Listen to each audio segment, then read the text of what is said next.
welcome to cmcstamps.com.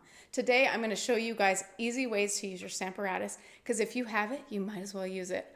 I sincerely love my Stamparatus. So we're going to use the Stamparatus, and I'm going to teach you a really cool technique that is all about, have you guys ever wanted to make your stamp set reflect like in the water? Or have you ever wanted to mirror an image so it's like basically a mirrored image of itself, or two things looking at each other? Okay, that's what we're going to do today. So you see that I have a couple samples out here today, and I'm basically going to show you guys a variety of things, but we'll go through it quickly. I wanted to show you guys a beginner card. We're going to do this at the very end. Does this one not look like it's mirroring? Yes. Okay, you guys heard some voices. I want to introduce my crowd today. These are some of my buddies. They are also fellow Stampin' Up demonstrators that happen to be in my group of demonstrators, and they're all learning how to do YouTubes, and I'm really proud of them. So you guys want to say hi? Hi. Yeah, that was a good shout out, you guys. So I'm not alone, and that makes it a little bit easier to know that I'm not alone while I'm doing these videos. All right, then we're gonna do a basically casual, which is like in between intermediate. We're gonna do some heat embossing, some really cool stuff with the Agua Painter. We're gonna start with that one first, but I'm gonna do this one second. It has some sparkle and bling, so some Wink of Stella. I used some blends, and I did that cool like mirror effect, because really the stamp set's only meant to go one direction. Okay, so I talked all about the Stamparatus, didn't I? And now I gotta show this cool new carry bag. What is it called? Like a Stamparatus tote, carry tote? And it's good quality. I hope that you can see it there on film. So it's got these really cool, sturdy things that you can carry it with, pockets everywhere, and then it's also got an over-the-shoulder strap, which is really cool. And I think it's available December 5th. If you are a Stampin' Up customer, you can purchase one of these. And if you're interested in purchasing anything, I can help you out. That's what I'm here for. And you can go to cmcstamps.com to shop with me 24/7, you guys. I'm here to help. So anyways, going back to this is our Stamparatus. It usually comes with two plates. You've seen that I've actually have this one all ready to go for another card. And then I put it in this cool little sleeve, and it's protecting my stamp and my cool little plate. So it's pretty awesome. There's all kinds of accessories you can use. Stampin' Up now came out with these really cool grid papers that inches on one side, and I believe, you guys, is that right, that these are centimeters on the other? So if you do not live in the United States, that's really helpful for you.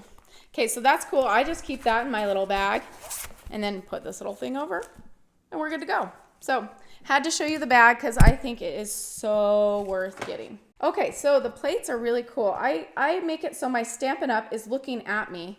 Just want to see. Yep, I'm moving it up a little. So the Stampin' Up is where I can read it, and then I put this little thing in and hinge back and forth, just like that.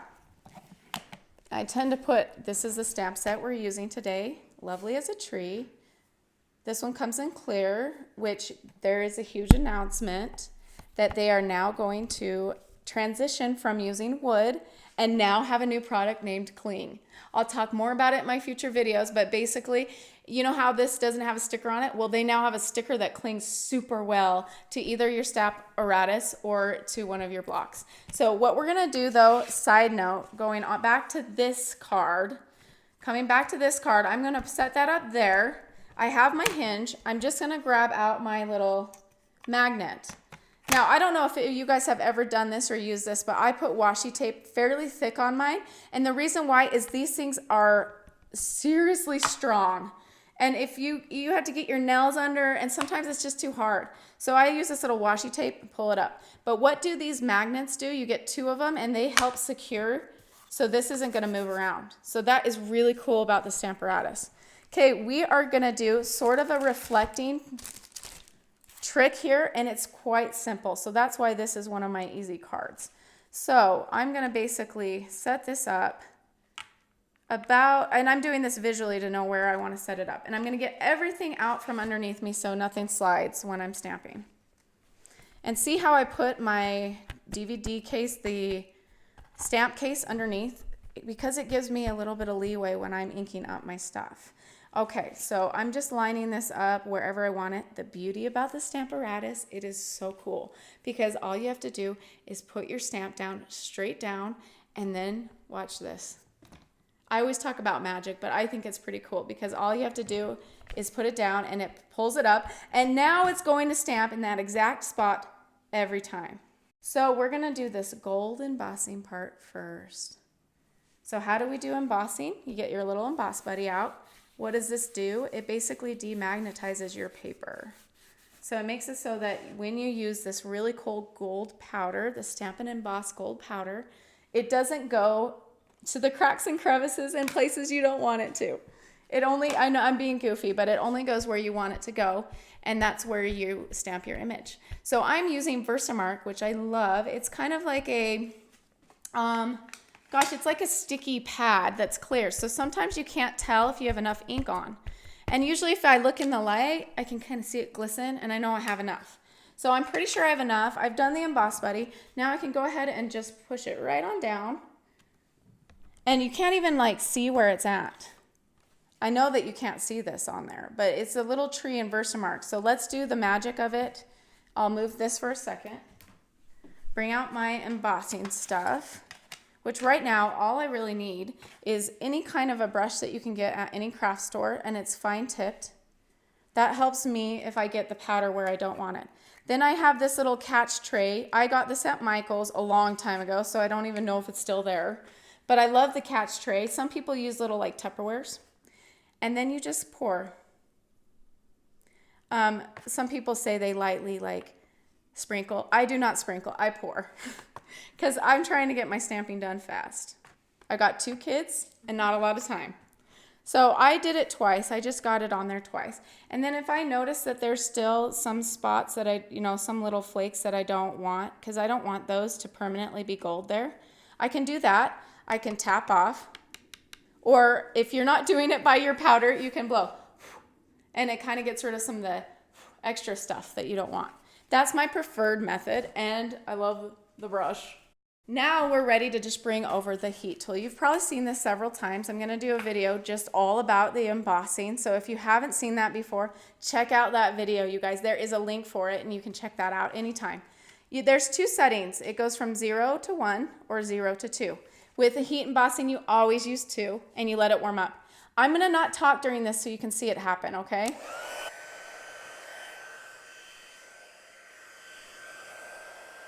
Know that I see a lot of beginners move around too much.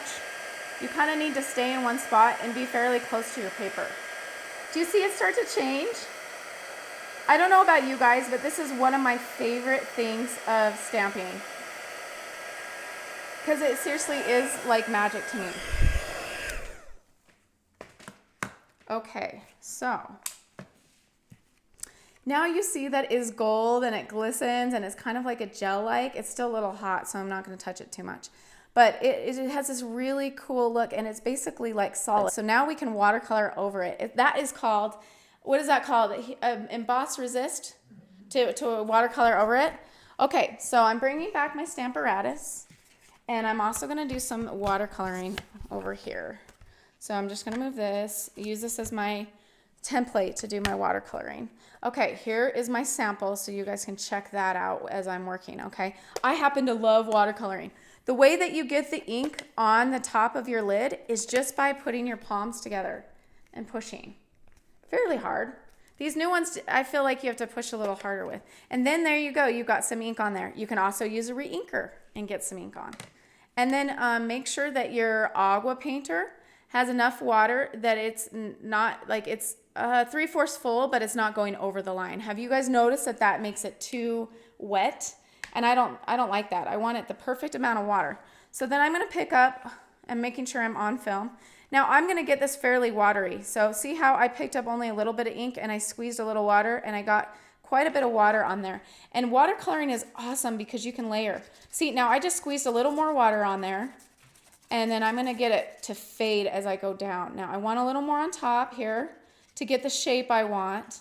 And then as I go down, it's fading like the sky is fading in the background. Now, if you ever get too much, there is the beauty of dabbing off with a paper towel. which is really cool. Okay, so then I'm going to do, this part is cool. This is the water underneath the tree where we're gonna get the reflection. So this one, I got a lot more ink. And you can even, before you get any ink on here, you can even just put water on the shape that you want it to be. Watercoloring is awesome because it's not perfect. It's just, it turns out different every time and it's amazing. So pick up a little bit more because I want to have kind of a lot of color on this one. And see how it's like already wet, so it's kind of absorbing as I'm going down, and it's just really pretty. So you just get as much on there as you want. Might do a tiny bit more. Okay, this is the fun part. At least I think it's fun. This card is super fun to make. Okay, now we have to line it up so that it's going to reflect. See, all I did, you guys, was I changed the paper upside down.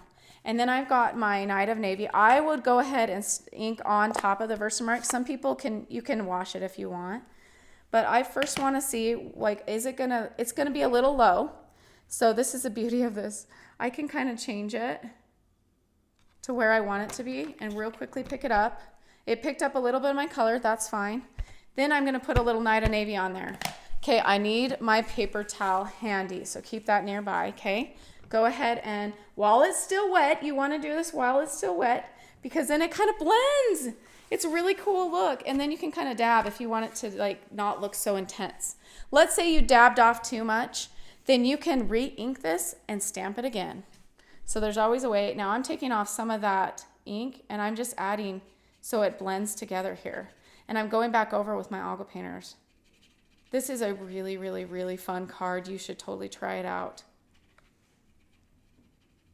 Okay, so then you just let it dry. Did you guys know there's a trick where you can get washi tape on a flat surface? Put the washi tape all the way around it and let it dry. It will dry flat. So that's a trick. I'm not going to take the time to do that, but see, as time goes on, it's kind of warping and it's making it have that cool like water look. So that's basically that card. And I am going to just remove this and set it aside because we don't need it anymore. And to clean your Agua Painters, I forget to show you guys this, but it's really important. You just squeeze some water through the tip area, back and forth like you would with a regular brush. Put on your cap, make sure you have enough for your next project and set it aside. Always close your ink after you're done using them because I have messed my projects up before because I left my ink pads open. So don't do that. Okay, now we are finishing this card and we're gonna just blaze through it. All right, I'm gonna fold in my corners, holding them together, and then with my handy bone folder that does happen to have my name on it and the name of the queens. Some of the queens are here, guys. Shout out for the queens. And then I also got this one from Center Stage. So these are my bone folders. What they do is they help me fold, so it gives me a nice crisp little fold. Okay, next thing I'm gonna do is grab my adhesive and I'm gonna put my little Snell. Oh no, this one's out. Okay, I got another Snell, you guys. We're back in order. So this is your Snell. You want to make sure that it reads Stampin' Up down, and then you just go across. Very simple. And then you can decide where you want this and how you want it to look. Put it down. Then this one goes down a little bit more, like right about there. And this time I'm going to use my green glue so you can decide which one you want to use. I happen to be a big fan of green glue, but I know some people aren't.